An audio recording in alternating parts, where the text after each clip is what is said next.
Chapter 59. For 11 years I had not seen Joe nor Biddy with my bodily eyes, though they had both been often before my fancy in the east, when upon an evening in December, an hour or two after dark, I laid my hand softly on the latch of the old kitchen door.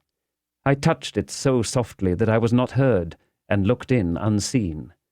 There, smoking his pipe in the old place by the kitchen firelight, as hale and as strong as ever, though a little grey, sat Joe.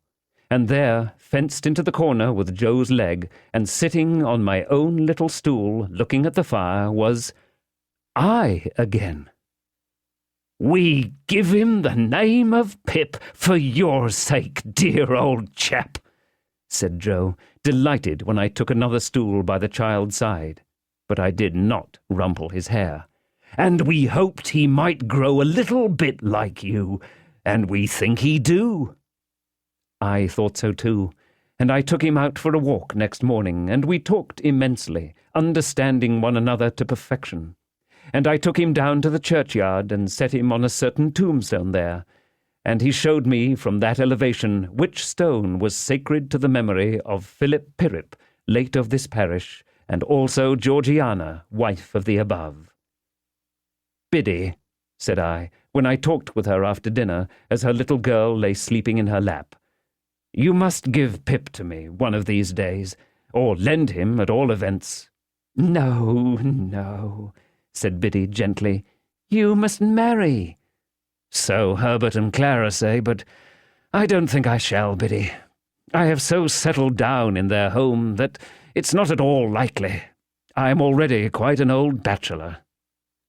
Biddy looked down at her child, and put its little hand to her lips, and then put the good matronly hand with which she had touched it into mine. There was something in the action and in the light pressure of Biddy's wedding ring that had a very pretty eloquence in it. "Dear Pip," said Biddy, "you are sure you don't fret for her?" "Oh, no, I think not, Biddy." "Tell me as an old, old friend, have you quite forgotten her?" "My dear Biddy, I have forgotten nothing in my life that ever had a foremost place there, and little that ever had any place there. But that poor dream, as I once used to call it, has all gone by, Biddy, all gone by." Nevertheless, I knew while I said those words that I secretly intended to revisit the site of the old house that evening, alone, for her sake. Yes, even so, for Estella's sake. I had heard of her as leading a most unhappy life, and as being separated from her husband, who had used her with great cruelty, and who had become quite renowned as a compound of pride, avarice, brutality, and meanness.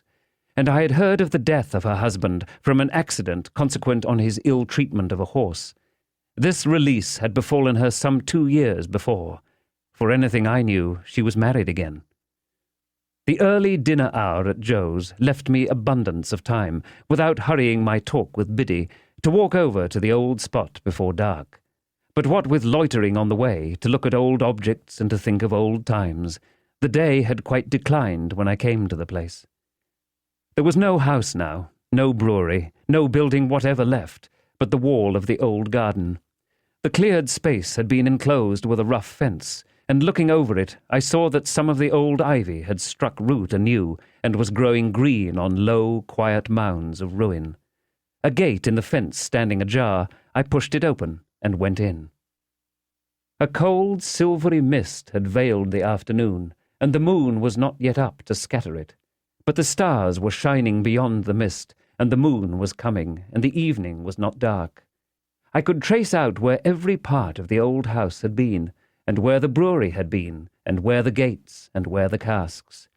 I had done so, and was looking along the desolate garden walk, when I beheld a solitary figure in it.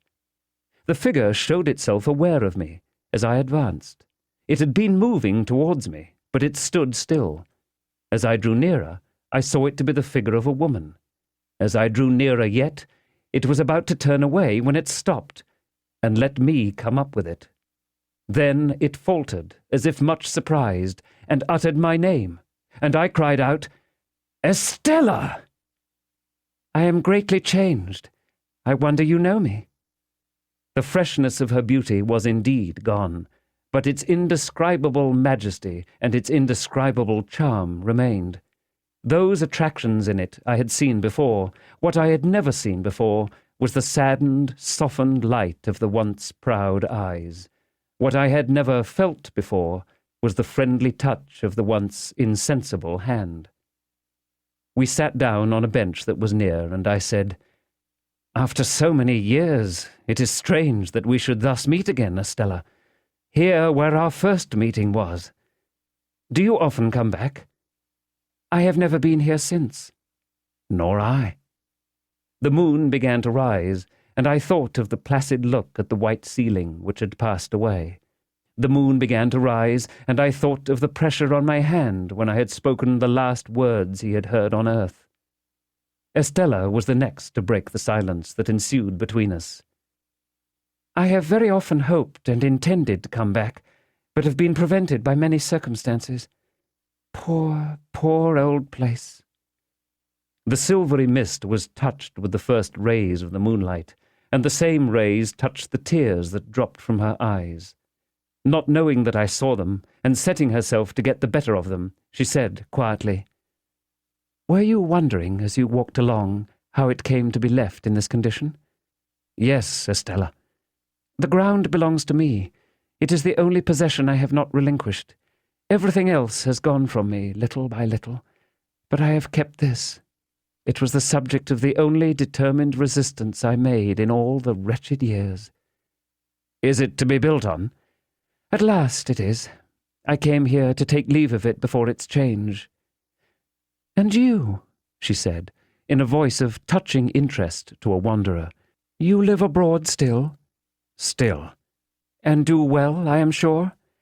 "I work pretty hard for a sufficient living, and therefore, yes, I do well." "I have often thought of you," said Estella. "Have you?" "Of late, very often.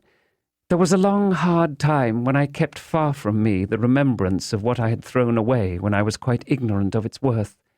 But since my duty has not been incompatible with the admission of that remembrance, I have given it a place in my heart." "You have always held your place in my heart," I answered, and we were silent again until she spoke.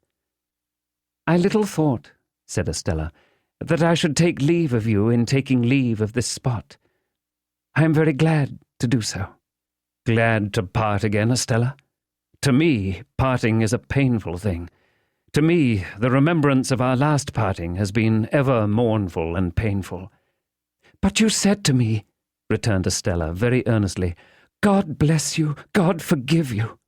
And if you could say that to me then, you will not hesitate to say that to me now. Now, when suffering has been stronger than all other teaching, and has taught me to understand what your heart used to be. I have been bent and broken, but I hope into a better shape. Be as considerate and good to me as you were, and tell me we are friends." "We are friends," said I, rising and bending over her as she rose from the bench. "And will continue friends apart," said Estella. I took her hand in mine, and we went out of the ruined place. And as the morning mists had risen long ago when I first left the forge, so the evening mists were rising now, and in all the broad expanse of tranquil light they showed to me, I saw the shadow of no parting from her.